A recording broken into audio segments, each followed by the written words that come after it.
Bonjour à tous. Pour ce dernier cours introductif sur l'architecture, j'évoquerai le 19e siècle, période qui marque un changement entre les styles antérieurs dû à l'évolution des technologies et des matériaux et une volonté de s'éloigner du passé.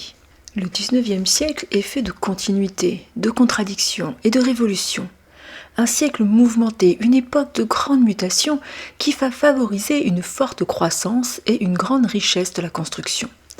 De nouvelles formes de construction s'imposent, usines, entrepôts, gares, centres administratifs, hôpitaux, etc. Le développement de la production et des échanges suscités par la révolution industrielle s'intensifie et s'accompagne de la multiplication des institutions publiques. Quelques édifices sont construits selon des modèles anciens, d'autres sont entièrement originaux.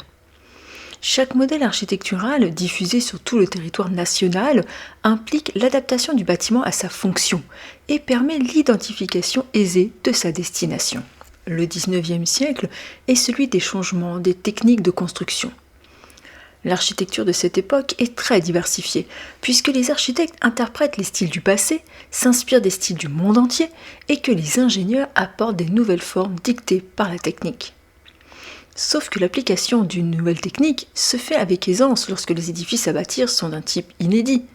Mais pour les monuments dont la raison d'être s'inscrit dans une continuité historique, forme et décor demeurent souvent tributaires du passé. Une lutte fit rage entre les architectes classiques et les architectes modernes, entre les défenseurs de la pierre et ceux du métal. Si certains architectes se tournèrent vers le fer pour leur construction, d'autres estimèrent qu'ils devaient poursuivre les styles traditionnels de leurs prédécesseurs. Deux possibilités s'offraient à eux, le style classique de l'art grec, qui avait fait ses preuves, ou le style chrétien médiéval, vertueux, digne et romantique. Tous deux avaient de puissants propagandistes. Augustus Welby Pugin concluait que le style médiéval était le dernier style moral, et que l'architecture était soit bonne, soit mauvaise. Pour l'architecture monumentale, les seuls éléments de décoration autorisés étaient les colonnes et les frontons classiques, mondains et civilisés. Le début de l'architecture victorienne est rempli de triomphes de l'une et de l'autre faction. En Grande-Bretagne, Pugin remporte une grande victoire avec la construction du Parlement, tandis qu'en France, Viollet-le-Duc restaure et peint avec une grande vigueur médiévale. En France, Charles Garnier conçoit l'Opéra de Paris, et George Gilbert Scott à Londres dessine des bâtiments classiques, tels que le Foreign Office en 1861. En Amérique, la structure des édifices basée sur l'architecture romaine ou grecque prend le nom de style fédéral ou néo-grec. Parmi les représentants de ce style, on peut citer Thomas Jefferson, William Thornton, James Auban, Charles Bulfinch et Benjamin Latrobe. À Paris, l'église de la Madeleine adopte l'apparence d'un temple antique, avec son péristyle. Plus tard, on assiste à un renouveau de l'architecture gothique sous l'impulsion de créateurs tels que Richard Hobson, Andrew Jackson Downing et James Renwick. Comme exemple, la cathédrale Saint-Patrick à New York, édifiée dans le troisième quart du XIXe siècle.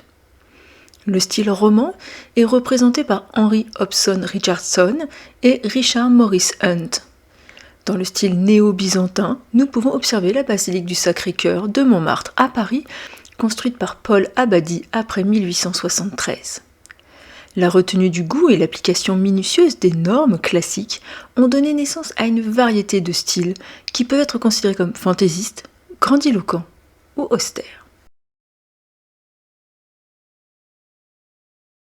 Alors que la bataille des styles occupait l'énergie des architectes, de grands changements se produisaient dans l'industrie.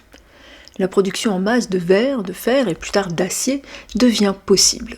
Les machines-outils apportent une précision dans la production qui, appliquée à la construction, permet d'ériger des structures de grande taille et sûres, construites à partir d'éléments unitaires. Les besoins en matière d'usines, d'entrepôts et de transport ont donné naissance à de nouveaux types de bâtiments domestiques dans les villes industrielles et les ports. Les chemins de fer ont besoin de gares, de grands ponts et de viaducs. Les architectes, par leur formation, n'étaient guère en mesure de répondre à la demande de conception, si ce n'est pour suggérer un style. Et l'ingénieur civil est apparu pour répondre à ce besoin. Les entrepôts Catherine Dock de Telford à Londres et l'entrepôt Marshall Field de Richardson à Chicago sont des exemples précoces et tardifs de conception d'entrepôts. Tandis que les gares ferroviaires de Londres offrent un éventail de solutions, du portique dorique d'Hudstone, datant de 1838, conçu par l'architecte Philip Hardwick, à la simple façade arquée en briques de la gare de King's Cross, œuvre de Thomas Cubitt. Comme je viens de vous l'expliquer, le métal commence à être utilisé dans l'architecture et le génie civil à la fin du XVIIIe siècle, et son essor sera plus rapide en Angleterre que dans le reste de l'Europe. Il est d'abord utilisé en renfort des structures de pierre, puis de manière autonome. Pour l'exposition universelle de Londres en 1851, l'architecte Joseph Paxton édifie le Crystal Palace.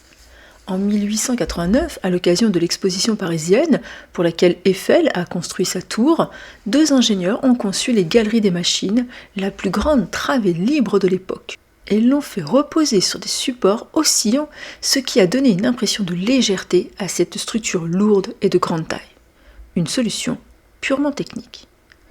À côté de la cathédrale de Milan, la Galleria Vittorio Emanuele est construite en verre et en fonte, rivalisant avec la hauteur de la nef de la cathédrale. À la fin du siècle, la bourse d'Amsterdam, Stock Exchange, a été construite par Berlage en briques, acier et verre, dans un style fonctionnel dépouillé et sans décoration qui préfigure la nouvelle architecture du XXe siècle. Les premiers bâtiments avec des façades en fonte sont construits aux États-Unis vers 1850, d'abord par James Bocardus à New York. William, le baron Jenney, mettra au point à Chicago les premières constructions à ossature en acier permettant les premiers gratte-ciel. Après qu'Otis ait installé le premier ascenseur sûr, il est devenu possible d'utiliser et de construire des bâtiments de grande hauteur.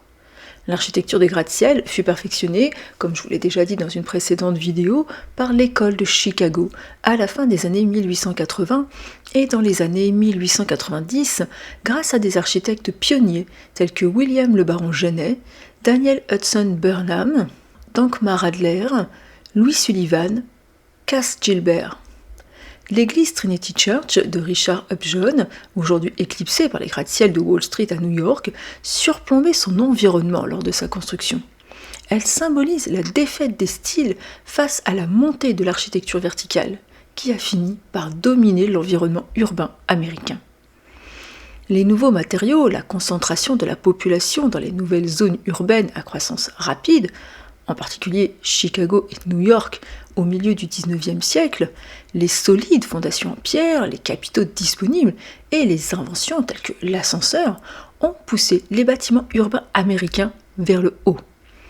Les ingénieurs ont fourni les moyens, les architectes les ont pris et les ont utilisés. Le premier projet de véritable gratte-ciel de 28 étages à Chicago, qui ne s'est pas concrétisé, a été conçu par Buffington en 1887, quelques années seulement avant les bâtiments Wainwright et Guarantee de Louis Sullivan. L'accent vertical mis par Sullivan sur les colonnes porteuses est un thème plus tardif que la tentative d'extension verticale d'un design historiquement établi, tel que le palazzo vertical italienisant. Souvenez-vous, nous en avons également parlé dans une précédente vidéo. À la fin du siècle, l'American Surety Building, conçu par Bruce Price et achevé en 1896, a donné à la ville de New York le titre de plus haut bâtiment de la ville pendant de nombreuses années. Ces innovations américaines sont possibles car le pays est jeune et subit une emprise historique moindre. En Europe, l'Art nouveau tentera une utilisation plus visible du flair et de la fonte, mais l'essor parallèle du béton armé interrompra ces tentatives. L'habitat a connu de grands changements au cours du siècle. Les logements ouvriers étaient de type cottage, conçus sur place par des maçons et des charpentiers, sans architecte ni plan. La classe moyenne naissante, les commerçants et les ouvriers d'usine, les hommes d'affaires et les professions libérales, n'avaient qu'à copier ou envier les grandes maisons des propriétaires. Il n'y a pas eu de nouvelle génération de logements pour les ouvriers des villes industrielles. Les commis des marchands et autres travailleurs intellectuels sont venus s'installer dans les villes. Une structure de classe complexe s'est développée, en particulier en Grande-Bretagne. Aux États-Unis, le même effet s'est produit en raison des différences sociales et de couleur de peau. Il en est résulté une nouvelle variété et une nouvelle qualité de logement. La conséquence la plus malheureuse fut l'apparition des bidonvilles dans les grandes villes du monde. La prétention d'une grande partie de logements de la classe moyenne se reflète dans la prolifération des styles sur des façades pompeuses, mais au cours du siècle, les besoins en matière de logement sont devenus plus importants, notamment dans le cadre du mouvement Arts and Crafts et les révolutions sociales qui ont été annoncées au milieu du siècle. Avant la fin du XIXe siècle, Philip Webb, Norman Shaw et C.F.W. Wesey créent une nouvelle architecture domestique en Angleterre et en Amérique. Richardson introduit un style réemployé par Frank Lloyd Wright à Oak Park à Chicago. Prendre pour modèle des constructions appartenant à un temps révolu dépasse la seule préférence esthétique. Ce choix révèle une nostalgie. Il masque une défiance dans le présent et un manque de foi dans l'avenir.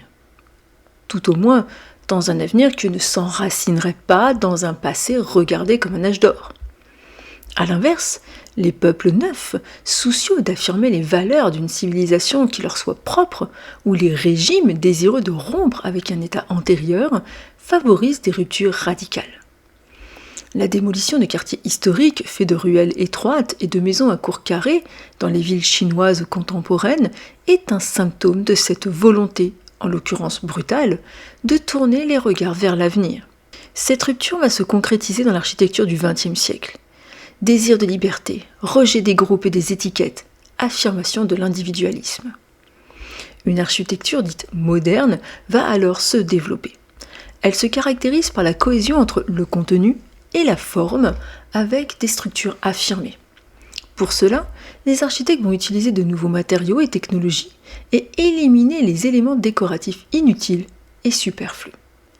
Divers courants architecturaux vont tendre à développer cette architecture rationnelle. Walter Gropius crée à Weimar, en Allemagne, l'école du Bauhaus avec l'ambition de rétablir l'harmonie entre les différentes formes d'art. L'école du design veut abattre les cloisons qui séparent l'art et l'artisanat. Les principales caractéristiques de l'architecture du Bauhaus sont le fonctionnalisme, la simplicité des lignes, la tendance à l'art global et la réhabilitation de l'artisanat. L'utilisation généralisée de la structure poteau, poutre, dalle en béton armé permet de libérer les espaces intérieurs des murs porteurs et d'ouvrir les appartements sur l'extérieur par des baies, des balcons et des terrasses. Au cours des années 1920-1930, apparaissent donc des constructions qui ont en commun leur aspect cubique, des toits plats à usage de terrasse, des façades sans ornement et parfois des fenêtres en longueur favorisant l'éclairement des pièces. Le style international se manifeste partout dans le monde. Mies van der Rohe, Frank Lloyd Wright, Le Corbusier et d'autres apportent leur contribution à la naissance d'un style qui va marquer le paysage urbain contemporain. Néanmoins, l'histoire s'imposera à nouveau aux architectes dans la seconde moitié du XXe siècle. Dans l'immédiat après-guerre, l'architecture moderne en Europe est surtout un instrument pour résoudre des problèmes très concrets, comme la reconstruction des villes endommagées par la guerre ou la reconstruction de logements fonctionnels et économiques pour les nouvelles masses de travailleurs. Ainsi, Le Corbusier et Auguste Perret vont développer des bâtiments aux formes géométriques anguleuses qui frappent par leur régularité et qui gardent souvent l'empreinte du coffrage, sans revêtement ni fioriture.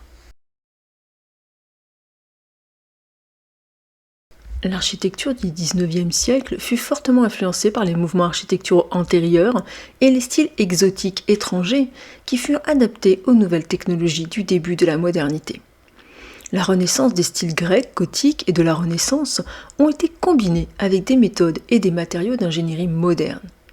Dans le monde occidental, l'historicisme idéalise les empires et les cultures du passé et utilise des motifs qui s'en inspirent pour stimuler la nostalgie nationale. Je vous remercie d'avoir visionné ce cours.